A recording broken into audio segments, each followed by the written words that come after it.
दोस्तों नमस्कार। इस समय पूरी दुनिया में चर्चा है यूक्रेन वॉर को कैसे रोका जाए।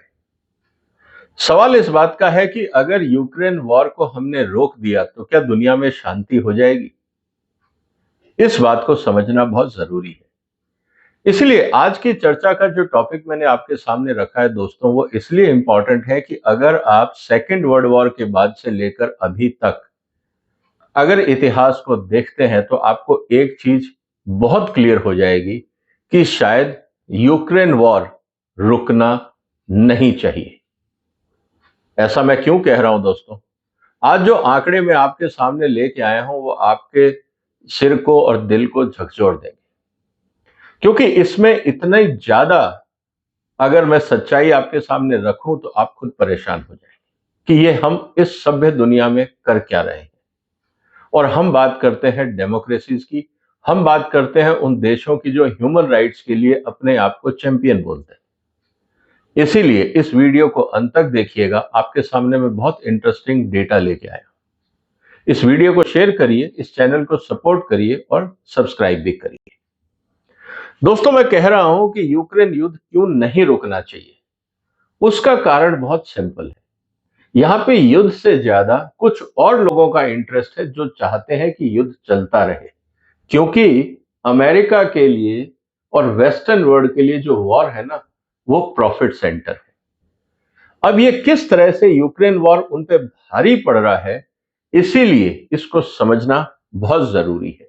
तो इसी की चर्चा आज मैं आपके सामने करने वाला।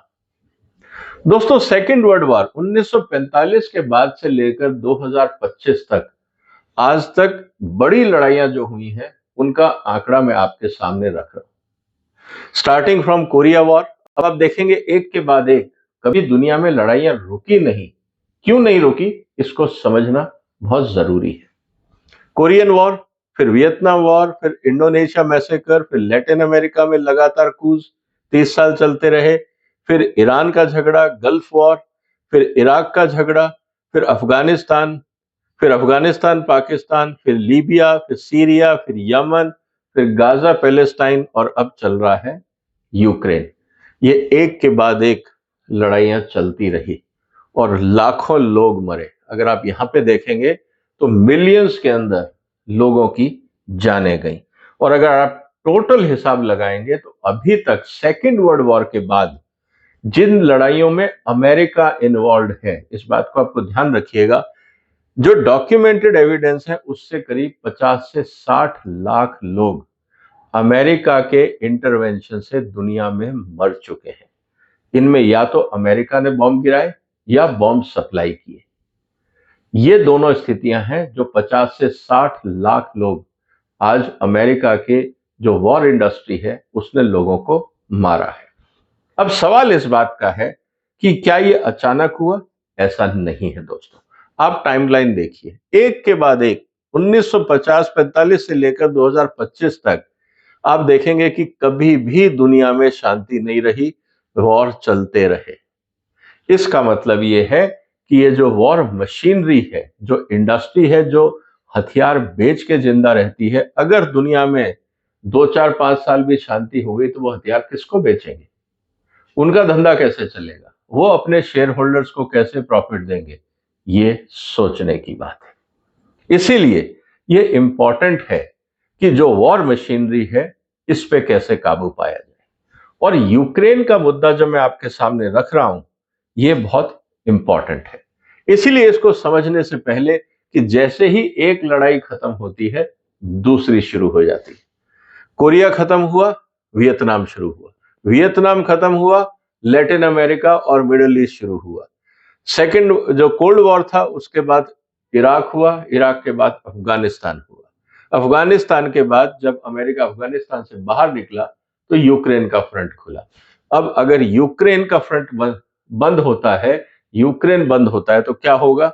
या तो ताइवान के आसपास हंगामा होगा, या यमन के आसपास होगा, या अफ्रीका के किसी रीजन में होगा, या ईरान का मुद्दा दोबारा गर्माएगा।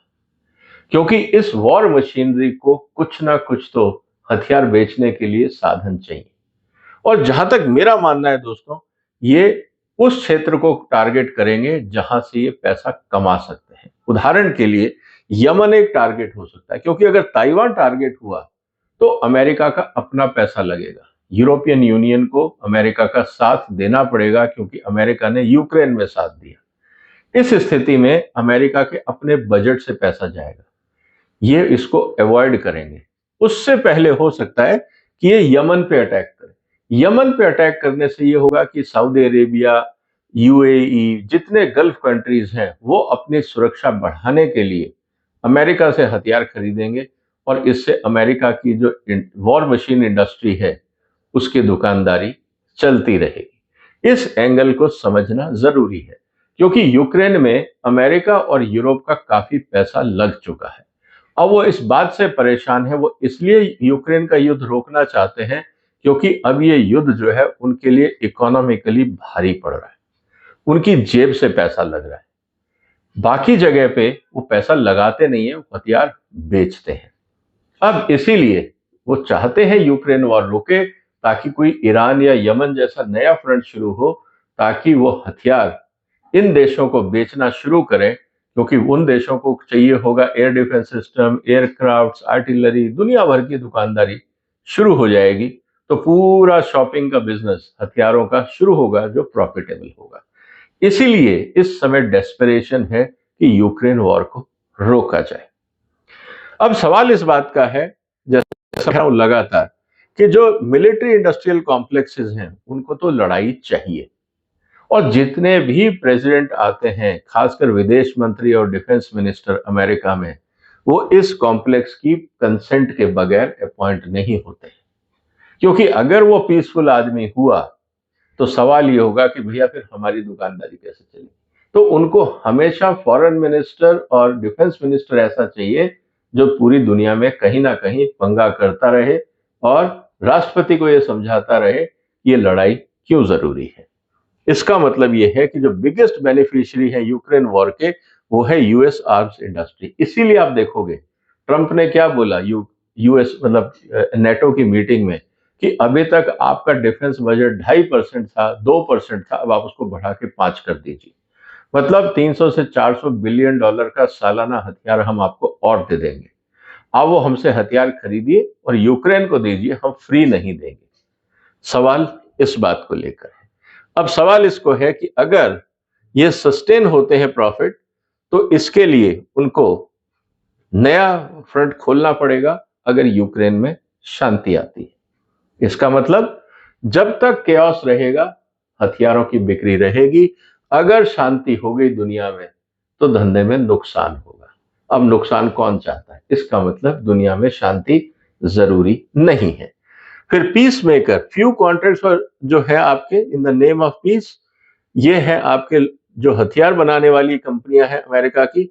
और सबसे इंपॉर्टेंट चीज है कि गारंटी इनको कब मिलेगी? जब लगातार मिसाइल और आर्टिलरी की डिफेंस सिस्टम के ऑर्डर्स आते रहेंगे, ताकि ये कंपनियां अपना काम करती रहें और हाईली प्रॉफिटेबल पॉलिटिकल फंडिंग भी करती हैं, और पूरा यूएस कैबिनेट जिनको कहा जाता है उसको भी मैनेज करती है। सो ग्लोबल पीस थ्रेट जो है, कि अगर मान लीजिए, मेरा ये मानना है कि यूक्रेन का लड़ाई रुकता है, इस स्थिति के अंदर दुनिया में शांति नहीं रहेगी, कोई ना कोई और नई जगह नया फ्रंट खुलेगा। इस बात को हमें समझना होगा। इसका मतलब यह है कि जब तक अमेरिका और यूरोप उलझे रहेंगे लड़ाई में, तब तक दुनिया में बाकी जगह में शांति रहेगी। अब सवाल इस बात का है दोस्तों कि क्या ये लड़ाई जारी रहे या रुके? अब फैसला इस पे आता है। इसका मतलब यह है कि अगर लड़ाई जारी रहती है, तो यूरोप और अमेरिका, यूरोप जो है वो अमेरिका का मार्केट रहेगा, और यूएस आर्म्स की कंपनियों का प्रॉफिट यूरोप से आता रहेगा। अब क्योंकि यूरोप पे भारी पड़ रहा है, उनके यहाँ पे जनता गुस्से में है, महंगाई बढ़ रही है, उनके जो सोशल सिक्योरिटी अरेंजमेंट्स हैं उसमें प्रॉब्लम आ रही है, तो वो चाहते हैं लड़ाई रुके या अमेरिका इसकी जिम्मेवारी ले। अब अमेरिका तो दुकानदार है, दुकानदार तो अपने माल को खुद तो खाएगा नहीं, तो कोई तो वसूली करेगा। इसीलिए इस समय दोनों तरफ से प्रयास ये है कि लड़ाई रुके। और दूसरी तरफ अगर लड़ाई रुकती है, तो जैसा मैंने पहले कहा कि नया फ्रंट खुल जाएगा। तो अब दोस्तों इस बात के बारे में सोचिए कि क्या लड़ाई रुकनी चाहिए, ये आपको सोचना है। मेरा तो ये मानना है कि इस समय अमेरिका और यूरोप आपस में ब्लीड कर रहे हैं। यूरोप का पैसा अमेरिका जाए, अमेरिका का पैसा यूरोप जाए, हमें इससे कोई मतलब नहीं है। आपस में वो लड़ते रहे, एक दूसरे के अस्तित्व को खत्म करते रहें, शायद उसमें दुनिया की ज्यादा भलाई है बनिस्बत कि निर्दोष लोगों को और जो बाकी डेवलपिंग नेशंस है जहां पे डेवलपमेंट का काम होना है उनको लड़ाई में उलझाया जाए। लेकिन अगर दुनिया में शांति चाहिए तो दोस्तों बहुत सीधी सी बात है, इशू लड़ाई नहीं है, इशू है कि जो manufacturing conflict driven by arms industry interest, जब तक ये अमेरिका की आर्म्स इंडस्ट्री जारी रहेगी, इनकी दुकानदारी जारी रहेगी, इन पे किसी तरह का प्रतिबंध नहीं आएगा। जैसे हम सीएसआर की तो बात करते हैं, हम पॉल्यूशन की बात करते हैं, लेकिन डिफेंस इंडस्ट्री से किसको फायदा और किसको नुकसान हो रहा है, जब तक इस पे दुनिया में और यूएन में या बाकी जगह पे चर्चा नहीं शुरू होगी कि किस तरह से ये आर्म्स इंडस्ट्री जो है ये दुनिया की सबसे बड़ी शांति के लिए खतरा है, तब तक मुझे नहीं लगता कि हम दुनिया में चैन से जी पाएंगे। अब मुझे ये बताइए दोस्तों, जो मेरा पहला पहला सवाल था आपसे कि क्या युद्ध रुकना चाहिए, जो भी आपके विचार हो कमेंट बॉक्स में लिखिए। आंकड़े मैंने आपके सामने रख दिए, इस आंकड़े को हमेशा ध्यान रखिएगा ताकि हम सही निर्णय ले सकें। इस वीडियो को शेयर करिए, इस चैनल को सपोर्ट करिए, सब्सक्राइब करिए। फिर मुलाकात होगी एक और महत्वपूर्ण मुद्दे के साथ। तब तक अपना ध्यान रखिएगा। फिलहाल वंदे मातरम।